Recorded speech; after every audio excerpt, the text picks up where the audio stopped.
Hello everyone. इस video में हम बात करेंगे सीटीपी के 30 क्वेश्चन जो कि आपके C TET, UP TET, super TET, REET exam और किसी भी स्टेट के यानी किसी भी राज्य के जो टेट एग्ज़ाम है उसके लिए इम्पोर्टेंट है। ठीक है, आइए क्वेश्चन नंबर 1 पे चलते हैं। क्वेश्चन नंबर 1 में दिया गया है, फर्स्ट क्वेश्चन है, निम्न कक्षाओं में शिक्षण की खेल विधि आधारित है। शारीरिक शिक्षा कार्यक्रमों के सिद्धांत पर, शिक्षण की विधियों के सिद्धांत पर, विकास एवं वृद्धि के सिद्धांत पर, शिक्षण के सामाजिक सिद्धांतों पर। तो देखिए, जो आपका खेल विधि, शिक्षण की खेल विधि होता है निम्न कक्षा का, यानी यहाँ पे प्राइमरी की बात की जा रही है 1 से 5th के लिए। तो इन कक्षाओं में जो शिक्षण की खेल विधि होती है विकास एवं वृद्धि के मनोवैज्ञानिक सिद्धांत पर आधारित होती है। तो आपका राइट आंसर 3rd हो जाएगा। ठीक है, नेक्स्ट देखते हैं। सेकेंड क्वेश्चन दिया गया है, डिसलेक्सिया संबंधित है मानसिक विकार से, गणितीय विकार से, पठन विकार से, व्यवहारिक विकास से। तो जो आपका डिसलेक्सिया है वो पठन विकार से संबंधित है। थर्ड क्वेश्चन देखेंगे। थर्ड में दिया गया है, यहाँ पे दिया गया, विशेष रूप से ज़रूरतमंद बच्चों की शिक्षा का प्रबंध होना चाहिए सामान्य बच्चों के साथ, विशेष विद्यालयों में विशेष बच्चों के लिए विशेष विधियों द्वारा, विशेष विद्यालयों में विशेष शिक्षकों द्वारा। तो यहाँ पे देखिए, जो आपका विशेष रूप से ज़रूरतमंद बच्चों की बात यहाँ पे हो रही है, तो इट मीन्स यहाँ पे ऐसे बच्चों की बात हो रही है जहाँ पे जैसे जो बच्चे सुनने में प्रॉब्लम है जिन बच्चों को, और ऐसे बच्चे जो मतलब अच्छे से देख नहीं पाते, तो ये होता है विशेष रूप से ज़रूरतमंद बच्चों की शिक्षा का प्रबंध। तो जो हमारी समावेशिक शिक्षा है वो हमें ये बताता है कि बच्चा ज़रूरतमंद हो या नॉर्मल बच्चा हो जिससे सब कुछ ठीक है, उन सभी को एक साथ पढ़ाने के लिए बोला जाता है समावेशी शिक्षा में। तो आपका राइट आंसर क्या हो जाएगा? फर्स्ट हो जाएगा। सामान्य बच्चों के साथ ज़रूरतमंद बच्चों को ही शिक्षा का प्रबंध होना चाहिए। एंड फोर्थ पॉइंट है, अधिगम प्रक्रम में अभिप्रेरण।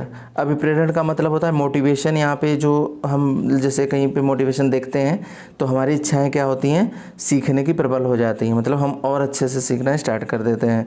ठीक है, तो यहाँ पे फर्स्ट ऑप्शन दिया गया है, सीखने की स्मृति को तेज करता है। स्मृति को तेज नहीं करता, हमारे अंदर के मतलब काम करने की जो रुचि होती है उसको बढ़ा देता है। ठीक है, पुराने अधिगम से नए अधिगम को विभेदित करता है, एक दिशी रूप से सोचने सीखने को प्रस्तुत करता है, नए सीखने वाले में अधिगम के लिए रुचि का सृजन करता है। तो यहाँ पे राइट आंसर 4 हो जाएगा, क्योंकि यहाँ पे देखिए रुचि का सृजन करता है, मतलब हमारे अंदर सीखने में रुचि बढ़ जाती है मोटिवेशन देखने पर या मोटिवेशन सुनने पर। मतलब जो भी मोटिवेशन से रिलेटेड अगर हम पढ़ते हैं, लिखते हैं, बोलते हैं, मतलब अगर मोटिवेशन से रिलेटेड जो चीज़ें हमें समझ में आ गई तो हमारे अंदर काम को करने, जो हम काम कर रहे हैं उसकी क्षमता क्या होती है, बढ़ जाती है। क्वेश्चन नंबर 5 देखेंगे। 5th में दिया गया है कि कक्षा 5 के न्यून दृष्टि वाले बच्चे को, इसमें दिया गया है कि कक्षा 5 के न्यून दृष्टि वाले बच्चे को निम्न स्तर के कार्य के लिए माफ़ करना उचित है, ये गलत है।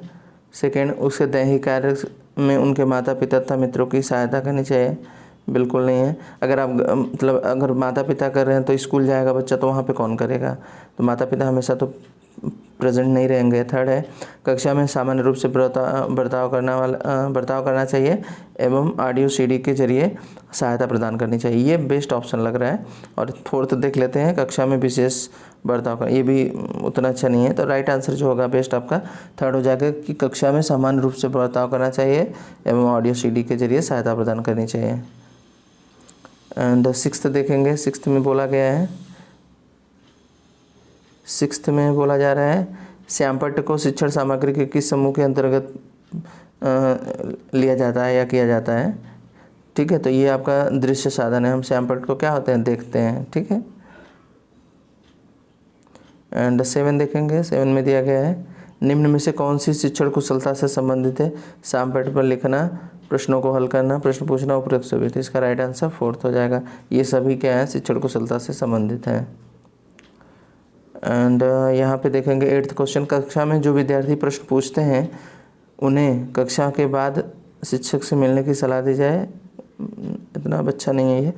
नेक्स्ट कह रहा है, कक्षा चर्चा में भाग लेने के प्रोत्साहित किया जाए, ये भी ठीक है और ये भी आई थिंक ठीक है। लेकिन यहाँ पे जो बेस्ट ऑप्शन है, देखिए सीटेट जो पूछता है क्वेश्चन, और यूपीटेट में भी अब आपका मान के चलिए सभी सब्जेक्टों में सीडीपी आने लगी है ज़्यादा से ज़्यादा। तो आप लोग यूपीटेट सीटेट दोनों के लिए, और अदर देखिए जहाँ भी एग्ज़ाम हो रहे हैं वहाँ कम्पिटिटिव एग्ज़ाम में भी, जैसे आपका डीएसएसबी हो रहा है या फिर रीट एग्ज़ाम होगा, तो हर जगह पेडोलॉजी आ रही है। ठीक है, तो यहाँ पे लगातार प्रश्न पूछने के लिए प्रोत्साहित करना और स्वतंत्र रूप से उत्तर ढूंढने के लिए प्रोत्साहित करना।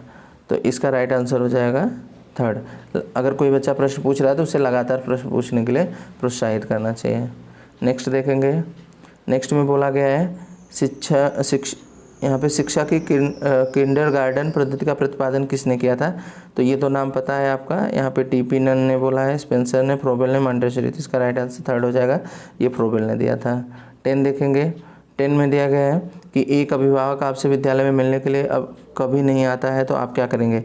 बच्चे की उपेक्षा करेंगे, ऐसा नहीं है।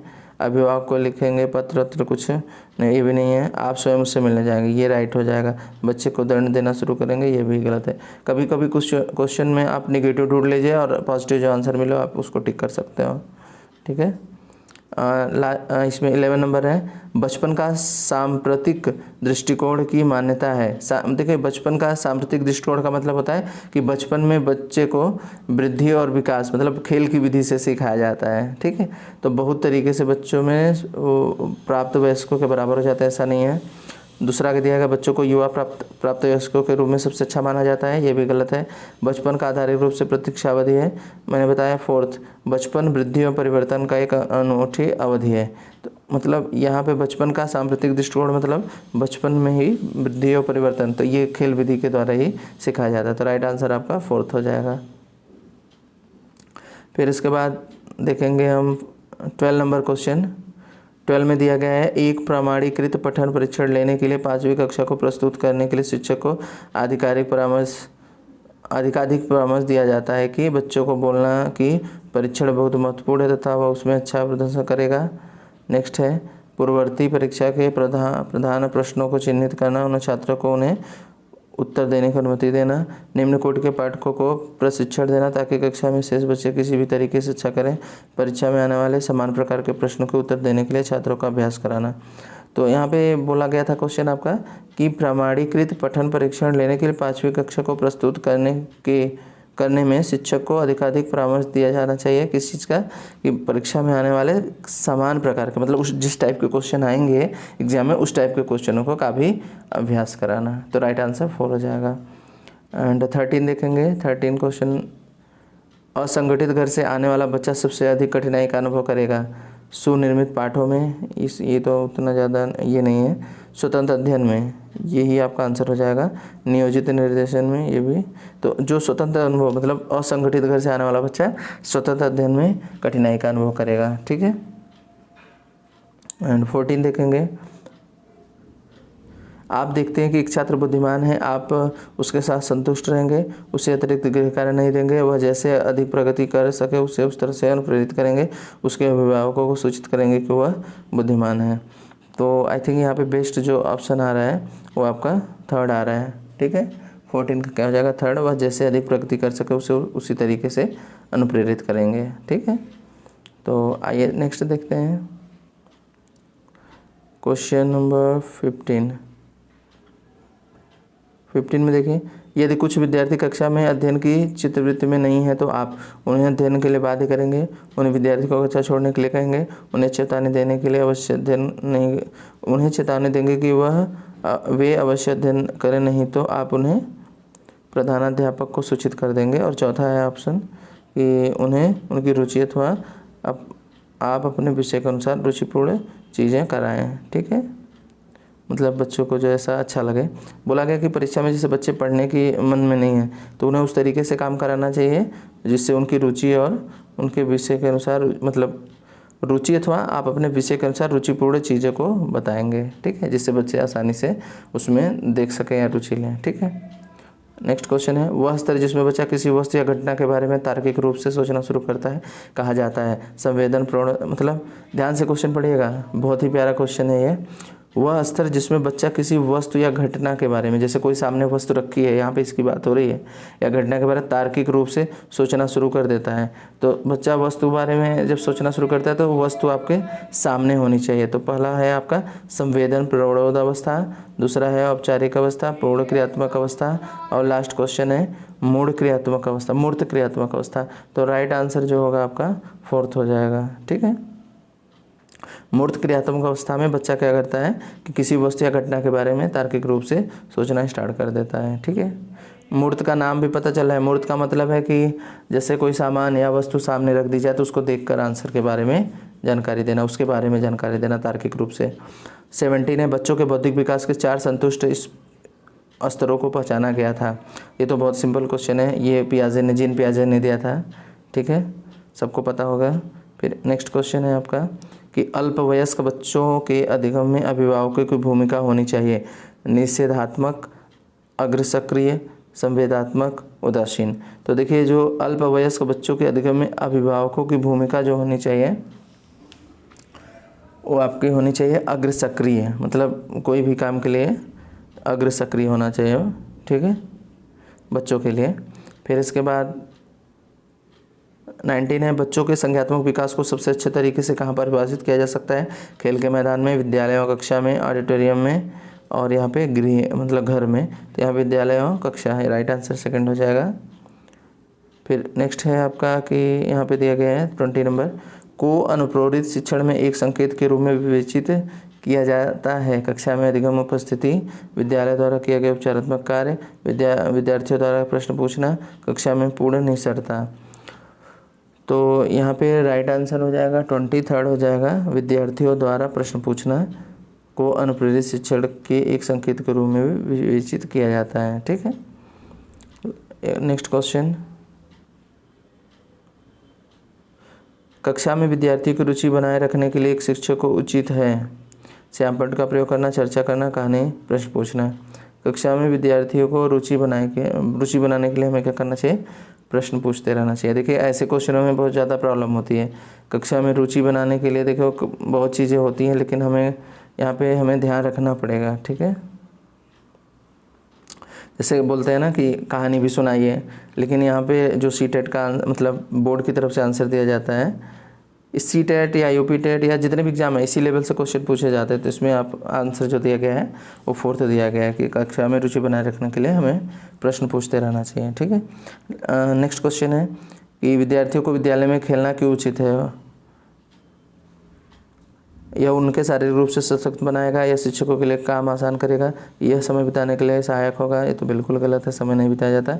यह सहयोग और संतुलन का विकास करेगा। तो ये बेस्ट ऑप्शन आपका 4 है, क्योंकि इसमें खेलने से बच्चों की रुचि और माइंड का लेवल, शारीरिक सब चीज़ें मतलब विकास होता है। तो ये काफ़ी सहयोग और संतुलन की अवस्था मानी जाती है बच्चों का खेलना। ठीक है, परिवार एक साधन है अनौपचारिक शिक्षा का, औपचारिक शिक्षा का, गैर औपचारिक शिक्षा का, दूरस्थ शिक्षा का। तो ये आपका अनौपचारिक शिक्षा। अनौपचारिक शिक्षा का मतलब होता है, जैसे औपचारिकता मतलब नहीं है यहाँ पर अनौपचारिक, क्योंकि बच्चा जब परिवार एक साधन है, जैसे बच्चा जब स्टार्टिंग में रहता है तो स्कूल तो जाता नहीं है, शुरू में माता पिता ही उसे हर चीज़ सिखाने का काम करते हैं। तो ये अनौपचारिक शिक्षा हो जाता है, परिवार एक साधन है। ठीक है, 24 नंबर देखेंगे। 24 में दिया गया, एक शिक्षक विद्यार्थियों में सामाजिक मूल्य को विकसित कर सकता है। महान व्यक्तियों के बारे में बोलकर, अनुशासन की अनुभूति को विकसित कर, आदर्श रूप से बर्ताव कर, उन्हें अच्छी कहानियाँ सुनाकर। एक शिक्षक विद्यार्थियों में सामाजिक मूल्यों को विकसित कर सकता है। आदर्श रूप से बर्ताव करेगा तो बच्चे भी वैसे देखेंगे तो उनके अंदर भी उसकी उन्हीं तरीके की भावना डेवलप होती है। ठीक है, तो 3rd ऑप्शन राइट हो जाएगा। नेक्स्ट देखेंगे 25 में दिया गया, एक शिक्षक के लिए सबसे महत्वपूर्ण क्या है। कक्षा में अनुशासन बनाए रखना, कक्षा में समानुवर्ती होना, विद्यार्थियों की कठिनाइयों को दूर करना, एक सुवक्ता होना। तो आई थिंक यहाँ पे बेस्ट ऑप्शन जो है, एक शिक्षक के लिए सबसे महत्वपूर्ण क्या होना चाहिए, उसे विद्यार्थियों की कठिनाइयों को दूर करना सबसे पहली प्राथमिकता होती है। तो राइट आंसर 3rd हो जाएगा। एंड 26 देखेंगे, आप एक अति सक्रिय बालक को कैसे सही दिशा में लाएंगे। देखिए ये क्वेश्चन बहुत ही कंफ्यूजिंग है उसे पहली पंक्ति में बिठाएंगे तथा उस पर कड़ी नज़र रखेंगे तो सबको यही लगेगा कि अगर कोई बच्चा बदमाशी कर रहा है तो यही वाला आंसर सबसे ज़्यादा सही होने का चांस है, क्योंकि उसे आगे बैठा दो और देखते रहो बदमाशी करे तो उसको पनिशमेंट दी जाए। ठीक है, जबकि ये आंसर बिल्कुल गलत है, ऐसा बोर्ड की तरफ से बिल्कुल नहीं आंसर दिया गया है। ठीक है, तो दूसरा है उसे कक्षा में कोने में बैठने की जगह निर्धारित करें, ये तो बिल्कुल गलत है। उसे श्याम पट्टी आदि साफ करने का काम देंगे और उपरोक्त में से कोई नहीं।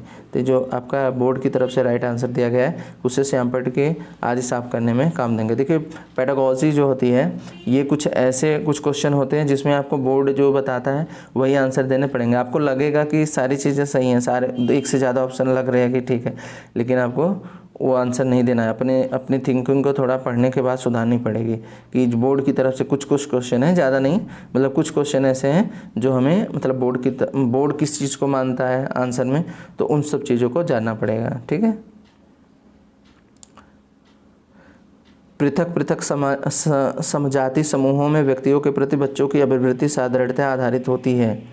पृथक पृथक समजाति समूहों के व्यक्तियों के प्रति बच्चों की अभिवृत्ति उनके अभिभावकों की चित्तवृत्ति पर, उनके समकक्षियों की अभिवृत्ति पर, दूरदर्शन के प्रभाव पर, उनके सहोदरों की अभिवृत्ति पर। देखिए पृथक पृथक समजाति समूह के व्यक्तियों के प्रति बच्चों की अभिवृत्ति जो होती है, एक्चुअली बच्चा का आनुवंशिकता पढ़ा होगा आपने, बच्चे के अंदर जो भी अभिवृत्ति साधारणतः होगी वो अपने अभिभावक के चित्तवृत्ति पर ही आधारित होती है। ठीक है, तो राइट आंसर फर्स्ट हो जाएगा। 28 देखेंगे, 28 में दिया गया है आपको अपनी कक्षा में 2 मंदबुद्धि बच्चों को बैठाने के लिए बोला गया है, आप उन्हें अपने विद्यार्थियों के रूप में ग्रहण करने से इनकार कर देंगे, ऐसा बिल्कुल गलत है। प्रधानाध्यापकों से किसी और कक्षा में जो कि मंदबुद्धि बालकों के विशेष रूप से चिन्हित है में बैठाने के लिए बोलेंगे, ये भी गलत है। समावेशी शिक्षा, हमेशा बताया मैंने कि समावेशी शिक्षा जो होता है वो यह बताता है कि मंदबुद्धि का बच्चा हो या कैसा भी बच्चा हो, सामान्य बच्चों के साथ ही उसे बैठा के पढ़ाना है। ठीक है, ऐसे विद्यार्थी को सीखने की तकनीक सिखाएंगे और उपरोक्त में से कोई नहीं। तो यहाँ पे जब ऐसा नहीं कि आप किसी दूसरी क्लास में उसे भेज देंगे, तो इसका राइट आंसर थर्ड हो जाएगा कि ऐसे विद्यार्थियों को सीखने की तकनीक सिखाएंगे। ठीक है, 29 देखिए, 29 में दिया गया है एक शिक्षक को साधन संपन्न होना चाहिए, इसका अर्थ है उसके पास पर्याप्त धन संपदा होनी चाहिए, तो बिल्कुल गलत है। उसका अधिकारियों से उच्च संपर्क होना चाहिए, ये भी गलत है। उनको अपने विद्यार्थियों की समस्याओं को हल करने में पर्याप्त ज्ञान होना चाहिए, ये आई थिंक बेस्ट लग रहा है। और लास्ट देख लेते हैं, विद्यार्थियों के बीच उनकी प्रसिद्धि, ये ज़रूरी नहीं है, तो ये गलत हो जाएगा, तो आपका राइट आंसर थर्ड हो जाएगा। ठीक है, लास्ट क्वेश्चन है यहाँ पे। लास्ट क्वेश्चन में देखेंगे बच्चों के संवेगात्मक समायोजन प्रभावी होता है व्यक्तित्व निर्माण में। बच्चों, फिर से क्वेश्चन देखिए, बच्चों में जो संवेगात्मक समायोजन प्रभावी होता है, संवेगात्मक मतलब जैसे आपका क्रोध हुआ, भय हुआ, ये सब संवेगात्मक में आते हैं।